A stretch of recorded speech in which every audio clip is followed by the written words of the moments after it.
Alright, we're going, people, on day 3. Here we go, here we go. Pretty excited about it. Now, last night it kind of felt like a little cold out. A little autumn coming on. Can you believe that? A little autumn coming on. Okay? And just like that, one day it goes from sweat balls to, oh, it's kind of cold. Got to get me a jumper on or something. You know what I mean? You know, it's that time of year when you could just feel it, like it sits in your bones a little bit, and you're like, you know what? I could go for an Irish coffee. You know what I mean? Let me get some of that Tennessee whiskey out and get a coffee going. A little bit of that cream. Get a little excited about that. You know, I think about this time of year, making a turkey, making a prime rib roast, getting all excited about that. Even making some candy. You know, I make some killer almond roca, macadamia nut fudge, some of that Greek nougat. Oh man, that's so good. I love doing all that kind of stuff. And you know, also a couple of other different kinds of candies that I really love to make, and I have a good time doing it. So I might be doing that too. So I'm excited about that. It's that time of year, people. It's coming up on Christmas time, on Thanksgiving. You know, sometimes that's a really hard time of year. For me, I remember I used to live right on the ocean, right in Hermosa Beach there. Okay, now this is Shut Up and Write day 3, and I'm going to share a little story with you. Okay, because we're going to ride a little bit right now, right here and now. I used to live right there in Hermosa Beach, and I'd ride my bike up Manhattan Beach, and I'd go, you know, all over the place over there. It's a lot of fun, a lot of bars, a lot of restaurants, and a lot of mansions right on the ocean right there. And I remember during the holidays, a lot of people would come to their mansions or rent them out or whatever. Big old mansions right there on the ocean. And you could ride up the boardwalk and look right into their house. And I remember during the holidays riding up the boardwalk and looking into the different people's houses, and they would all have their family reunion or whatever. And it was one of those feelings that you're outside looking in, right? You're looking at a life that you don't have. Now, I don't have a big family or nothing like that. I don't have a lot of people. I came from a big family, but they're all back in Kentucky. And I remember thinking like, wow, it would be so cool to have like one of those big, you know, every year the big family gets together, you know, 30 or 40 or 50 people even, and you know, you're together for about a week, and you know, you're just there for a week with those people, and you're making food, and maybe you do a donut run, or maybe you do a bagel run, or maybe you get yourself a little you know, mojito or whatever, or champagne or a screwdriver or whatever in the morning, have a little brunch action. You know, you got different groups of people always doing something, and you could come and go within any one of the groups as you please, because you're part of the family, of course, obviously.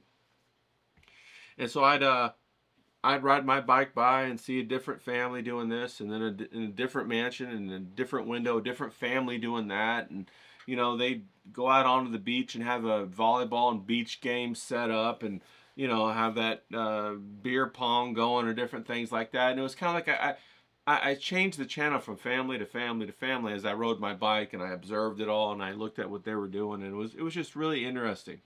And you know, it's definitely something that you want, something that you long for, something that you want to have. But it was a very interesting and strange experience to be able to have those little views, you know, those little voyeuristic views into people's lives, into their families, especially during the holiday, when it becomes so profound. And because everybody's with their family, you're supposed to be with their family, but guess what? You don't have a family.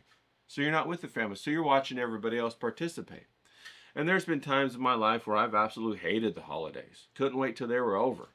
You know, I'd go out and I'd just surf for 6 or 7 hours straight. You know, I'd surf for a couple hours, come in, eat a power bar, go back out and surf until the holidays were over with. And I did that. But that's something to check with. You know, that's something to be aware. You know, that's a little nugget that you can gold mine for gold and get that nugget. Because guess what? I'm not the only person that feels that way.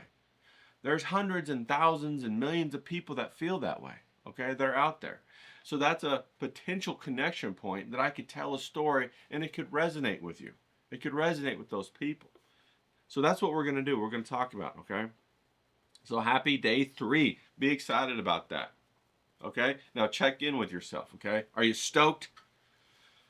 You know, I told you that story so that you could feel the emotional shift inside of yourself as I told that story. Maybe it resonated with you or maybe you felt empathy for me. But that's the power of a story, to just change your emotional state, just like that, in a matter of a few lines, okay? And so check in with yourself. Are you stoked? Are you excited? Do you have the critical eye locked in his little hole there? Are you using your impulse control? How's your schedule, okay? Now, those are all rhetorical questions. Answer them with yourself. Remember those 5 essential things to writing, okay? You know, remember those. We talked about those yesterday. One of them is that truth agreement. Always be honest and truthful with yourself to the best of your ability, okay? Do that. It's important, okay? Because the primary question that you should be always asking, the primary question and the kernel of gold that your entire story rests upon is, what is the value that you're bringing to your viewer, your audience, your story? What's the value that you're bringing to them, okay? And the value exists through your experience, your suffering, your struggle, the wisdom that you mined from that struggle, from that misery, from that pain, the wisdom that you got through that pain to be able to give to your viewer. Okay? That's the value. Okay? It could be in the observation of a relationship. It could be an epiphany of a philosophical nature. It could be in some sort of intellectual pursuit. You know, it could be in just some whimsy, but it has to. All of the wisdom comes through a form of payment. That payment is pain. Okay? You pay for wisdom to pain. Okay, people? So pain really should be embraced. Okay? Because pain is the raw matter, the raw existence of wisdom unrefined. You want to take that wisdom, that pain, and you want to refine it and get your wisdom, okay? You want to take it, that struggle, turn it into a struggle, not just suffering. Suffering is when you let the pain just pile up and you don't do nothing with it, okay? You don't want to be that way. You want to go ahead and struggle with it, refine it, get the wisdom, don't repeat that process again. Go on to something else, okay? Go on to another area of your life where you can refine that, mine it into gold of wisdom, okay? Now, what I wanted to talk about briefly today was how communication happens. Communication is very important. It's very important that you understand the pattern in which communication happens.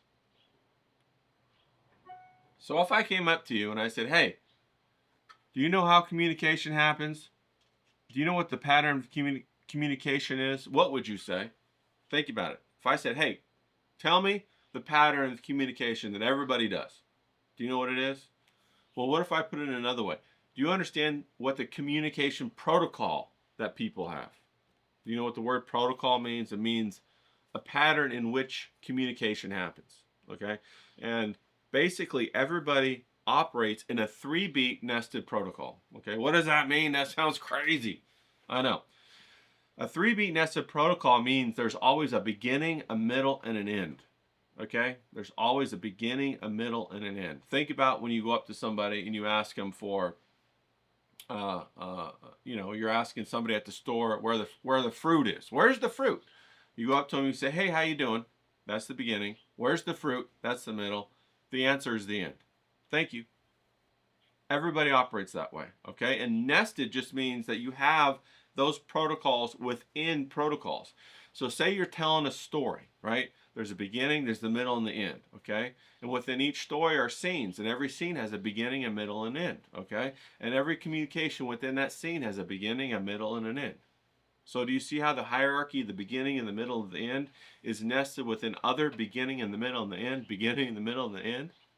You see how that works? Now you have to think about this, okay? You have to think about this in all aspects, right? The beginning, the middle, and the end. Beginning, the middle, and the end. And the reason you have to think about it is because this is how you either deliver the expectations to the viewer, or you subvert the expectations to the viewer. When you stack this beginning, excuse me, this beginning, middle, end, when you stack it on top of itself, the viewer starts to understand that there's a beginning. Okay, there's going to be a middle. Okay, now I'm expecting the end. So now you can do things to either string along the viewer by withholding the end and make them develop an anxiety, or you can give it to them and relieve them, give them satisfaction, or you can subvert it by giving them something unexpected. Okay, and when you give them something unexpected, it is a rare delight. It's a rare delight. Now think about what I'm saying. It's a rare delight to receive the unexpected. The reason why it's a rare delight to receive the unexpected is because the unexpected gives you the opportunity to have a surprise, and a surprise is life. It gives you reality, a realistic reaction. It gives you a sense of reality inside of your story. Okay? I can't tell you how many damn shows or movies or whatever in the first 5 minutes I've already figured out the formula, and I've said this is going to happen, that's going to happen, that's going to happen, and he's the bad guy.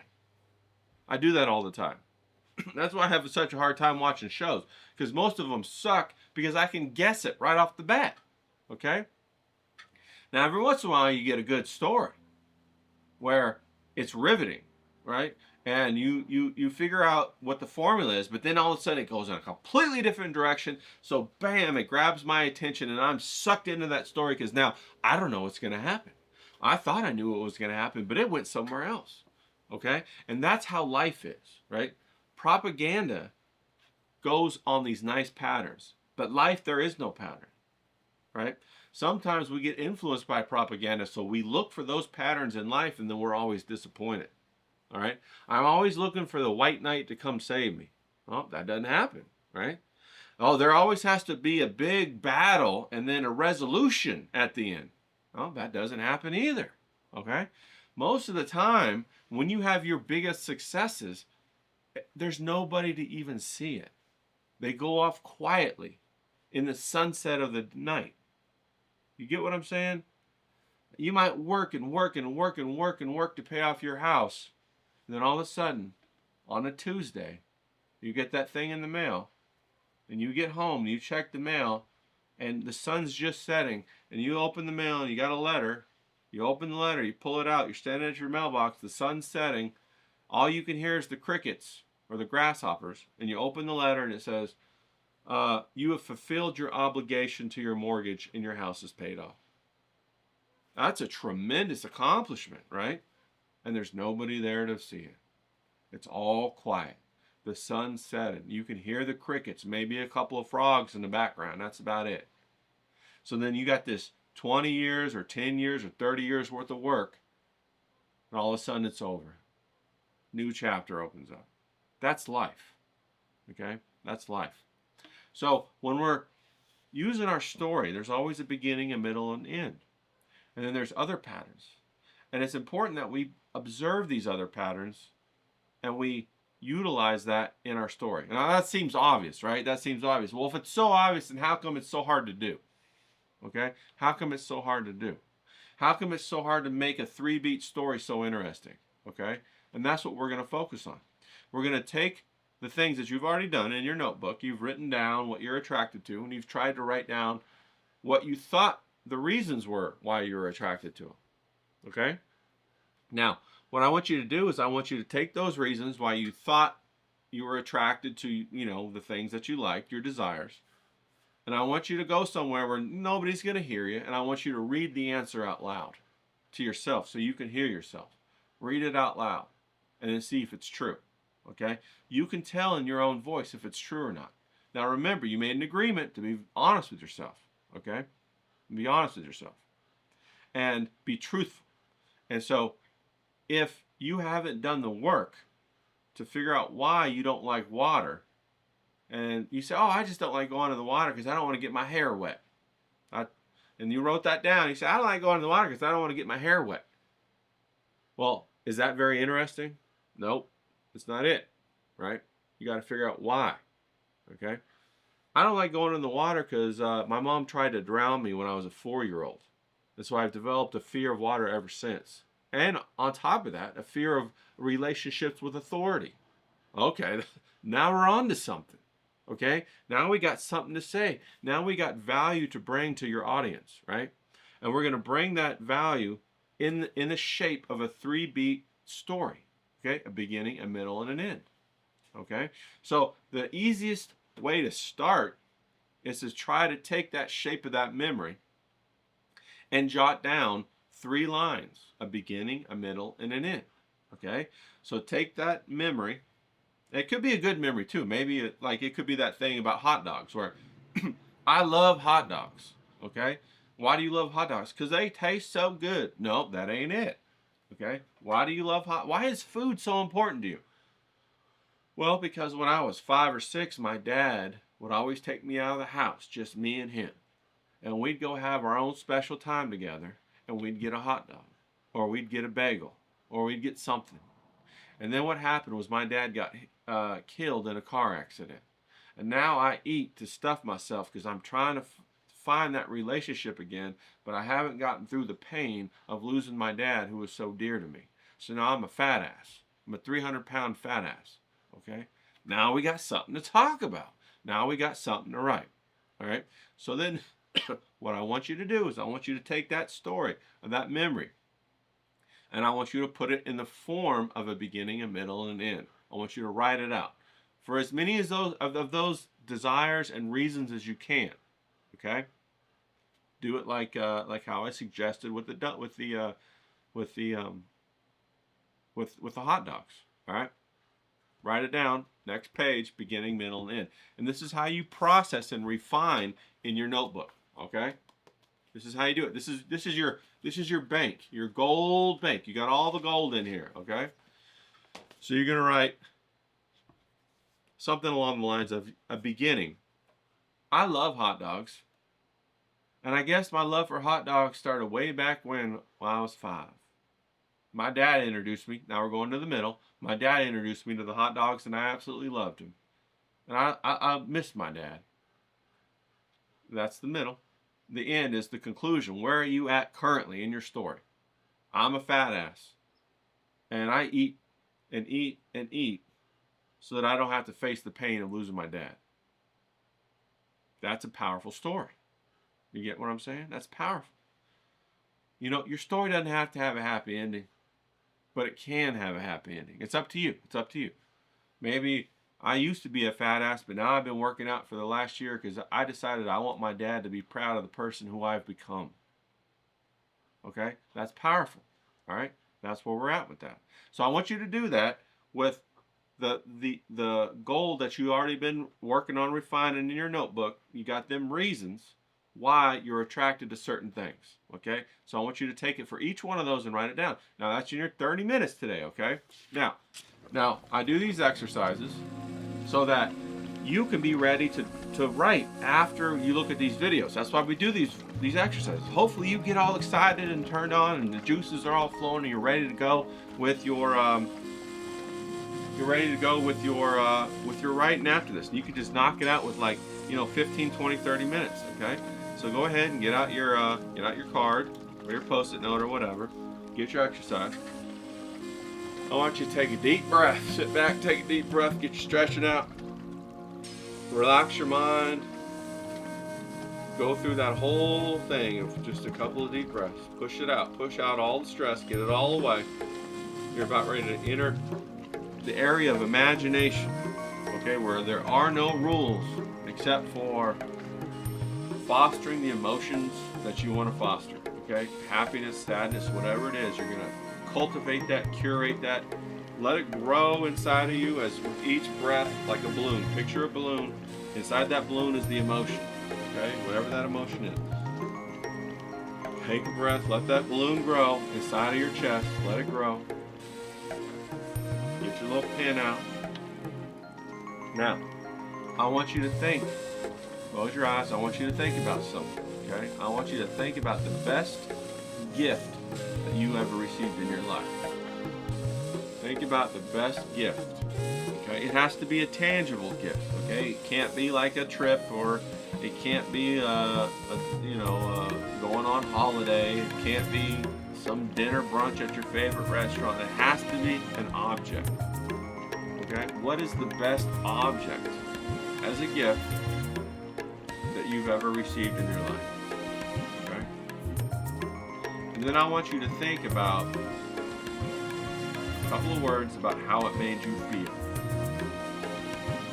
You got that locked in? All right, let's go ahead and let's get drawn. Okay, so let's go ahead and pull out our pen and let's get whatever it is, whatever it was that's your best object, your favorite object, or the best gift that you were ever given, and get that going. Okay, start drawing that and think about how it made you feel. Okay, how did it make you feel? Okay, how did it make you feel? You got me? How did it make you feel? And you got to be honest with yourself. You got to be honest with yourself. How did it make you feel? Okay?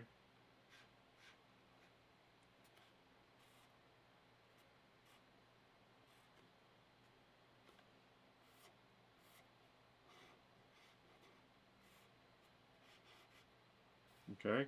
How did it make you feel?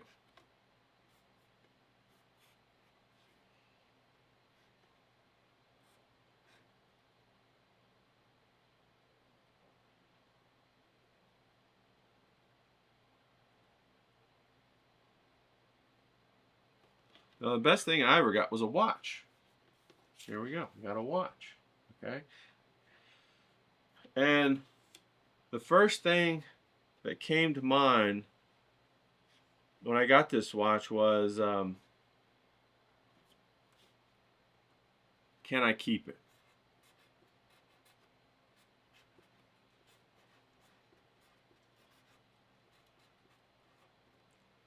And the reason why I asked the question, can I keep it, was because it was a very expensive watch.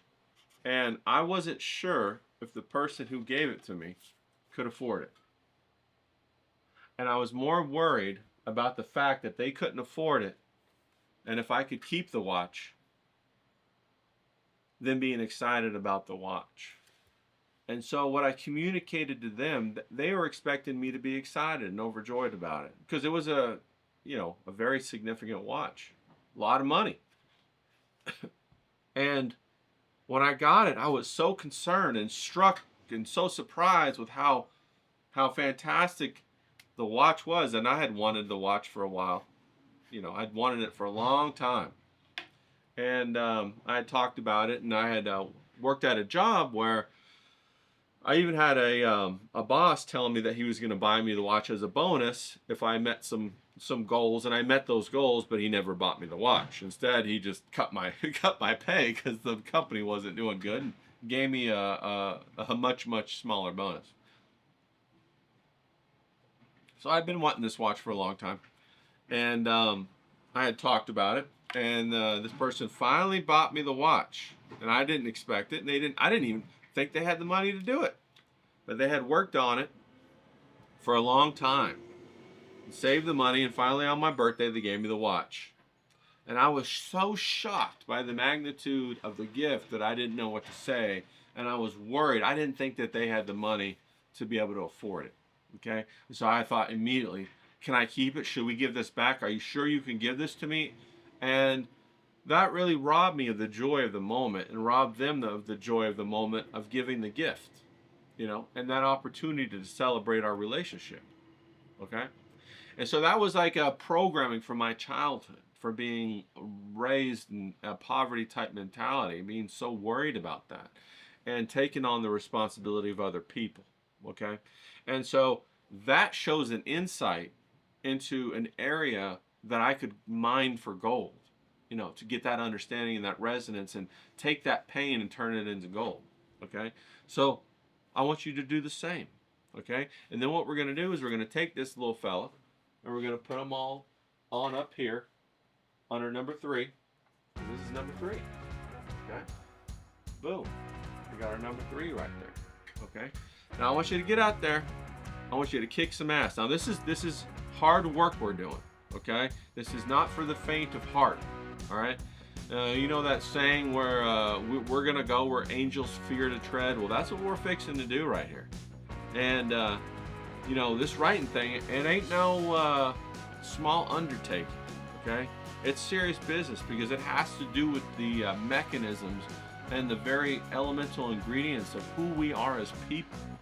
Okay, and if you're going to be too shy or too scared to do it, you might as well just go ahead and watch so you don't make yourself feel bad, right? You don't want to make yourself feel bad, right? Maybe you're not ready for it. But if you are ready for it, buckle up because we're going to go for it, all right? And we're going to make some writings that are worthwhile, that are worth reading a couple times, okay? And that are going to deliver value to our audience, to our viewers, the people who are thirsty for the knowledge that we refined, that we dug out of the pits and the mud and the mire and the hell of our hearts because of what we've gone through. That's what we're all about here. We're going to elevate our life through creativity. Okay? So get out there and let's kick some ass. Let's go.